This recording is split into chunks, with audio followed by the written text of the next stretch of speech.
to another episode of Devo with Doug. I'm Doug Campbell. I serve in the role of deacon at Hickman Road Church of Christ. And I'm just wondering, how are things going out there?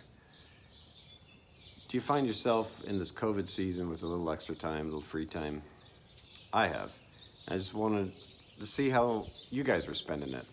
Actually, I just want to make sure I'm not the only one that's wasted some time, that has maybe done some or watched some very strange things. It's not just me, hopefully. But let me give you an example.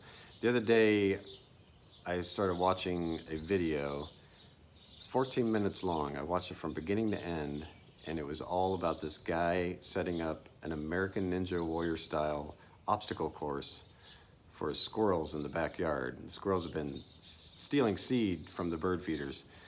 So this guy set up an obstacle course for them to go through. And if they made it to the end, a little door opened up and a flood of walnuts would come out. But it took them a while to figure out the course. The course had trapdoors and catapults and nets to catch them in. And don't worry, there were no squirrels harmed in this video. But by the end of it, they'd learned the course. They could breeze through it in about 30 seconds. It was really amazing. And I know, it's 14 minutes I'll never get back.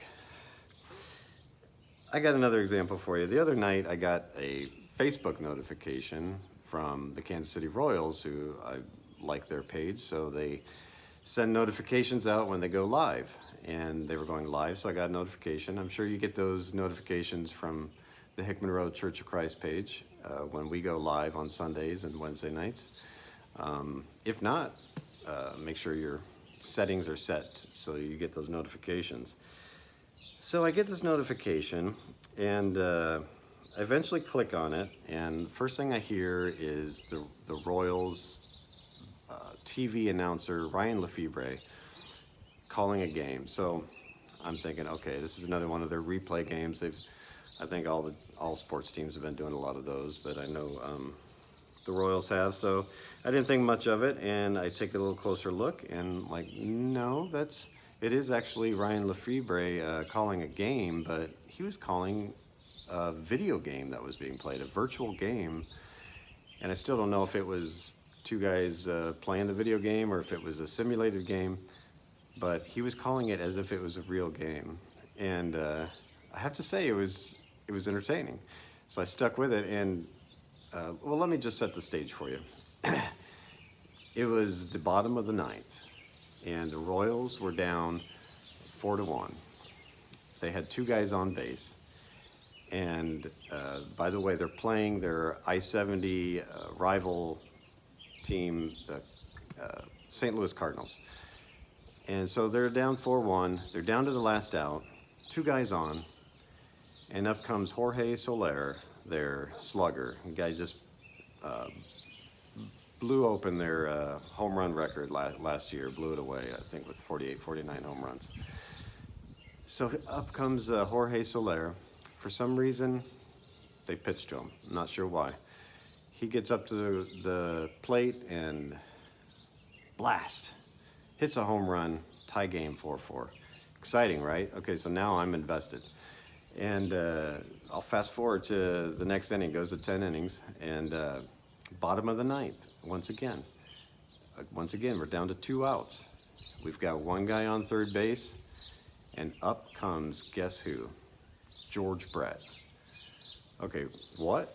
You're saying, George Brett, he's like 65 years old or something. Okay, I forgot to tell you, in this video game, they get to call up each team gets to call up one Hall of Fame legendary player throughout the game. So they called up George Brett. I'm stoked because this is my favorite player.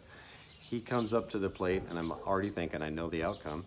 He's gonna rip a single into the gap and score the winning run. It's gonna be a walk-off home run.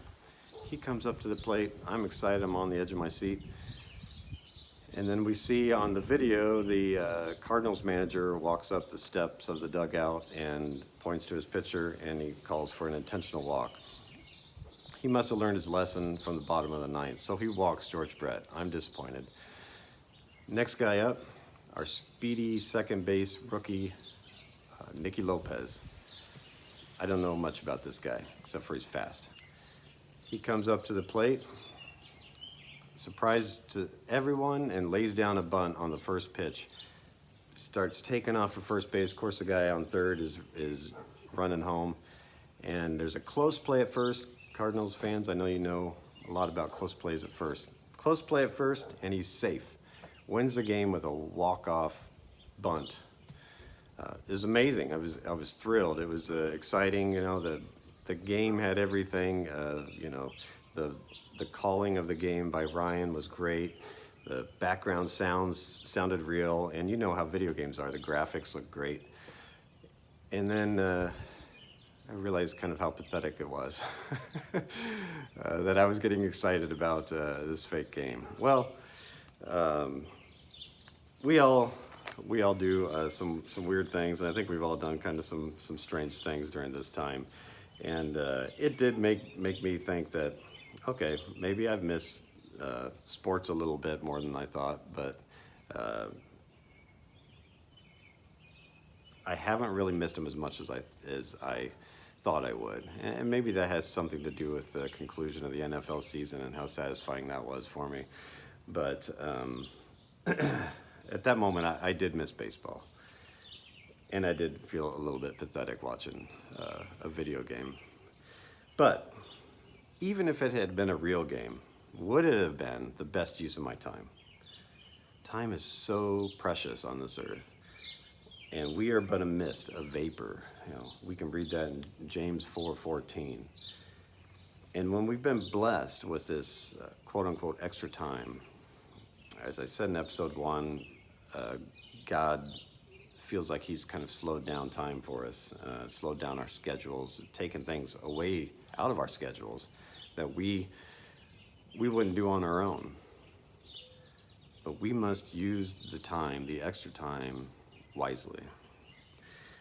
Let's dig into some scripture here. I'm going to bounce around a little bit today, but let's start with Luke chapter 6, verses 46 through 49. Luke 6, verses 46 through 49. And it reads, "Why do you call me Lord, Lord, and do not do what I say?" Let me stop there. Why do we do that? Why do I do that? Why do you do that? Why do we call him Lord, Lord, and not do what he says? Just meditate on that. Okay, verse 47. "I will show you what he is like, who comes to me and hears my word and puts them into practice. He is like a man building a house who dug down deep and laid the foundation on rock. When a flood came, the torrent struck the house, but could not shake it because it was well built. But the one who hears my words and does not put them into practice is like a man who built a house on the ground without a foundation. The moment the torrent struck the house, it collapsed, and its destruction was complete." Jump on over to Matthew 16, verses 24 through 26.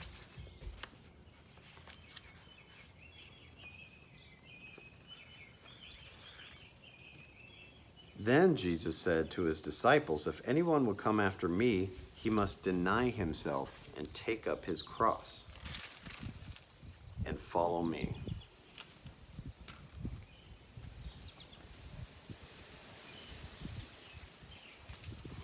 God wants it all.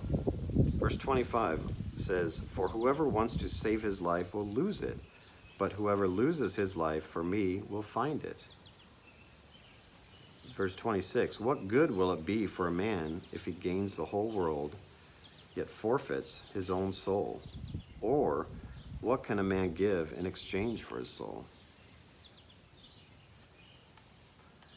Let's skip back over to Luke chapter 14. Luke 14, this time we're going to read verse 33.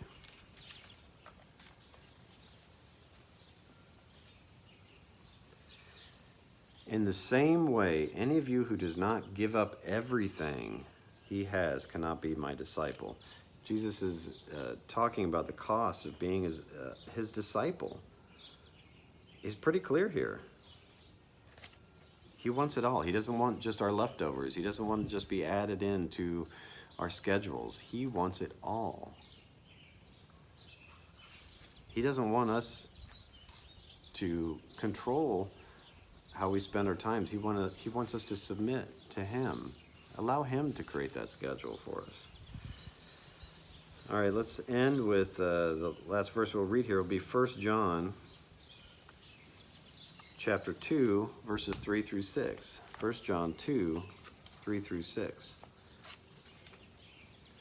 We know that we have come to know him if we obey his commands.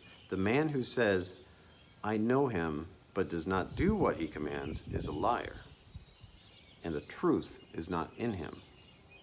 But if anyone obeys his word, God's love is truly made complete in him. This is how we know we are in him. Whoever claims to live in him must walk as Jesus did. Sometimes we look at the Bible and we try to interpret verses, and sometimes I think, why don't we just take it for what it is? I mean, I'm pretty sure verse 4 here says, the man who says, I know him, but does not do what he commands is a liar, and the truth is not in him. That's pretty straightforward. Verse 6, whoever claims to live in him must walk as Jesus did. No gray area there. We need to realize that how we spend our time, what our money goes toward, how we invest our energy, it's equivalent to choosing God or rejecting him. Are you willing to say to God that he can have it all? Nothing in this life will ever matter unless it is about loving God or loving the people he has made. Did you know that you can't sin when you're loving? Think about that. If you're loving, there is no sin. It's when we stop loving, we take our eyes off Jesus, that's when the sin comes in. And it comes in quick. We start focusing on ourselves. So let's hold nothing back when it comes to our commitment with God. Let's take up our cross and truly follow him. Anytime I read that verse, take up our cross, I think about Jesus trying to carry his cross to Golgotha before he was crucified, and how hard that was. It was so hard that he couldn't do it alone. So if that sounds hard to you, to take up your cross and follow him, well, it's because it is hard. It's not always hard, but it's going to be hard a lot of the time.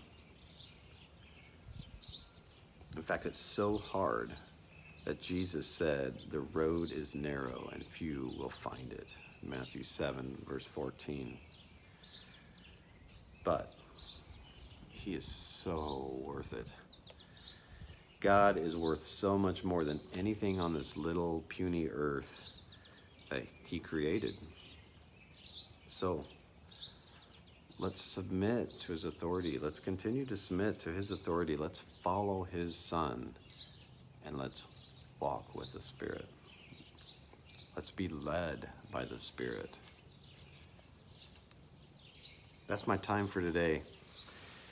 If you all have a scripture or a topic or a question, something you want me to examine in the Bible, just send me a message through the church Facebook page, or if you got my cell number, or you can leave a comment here. I'll do my best to answer those questions or those topics through the scripture. So send those my way if you got them. Thank you again for tuning in. Don't forget to click subscribe.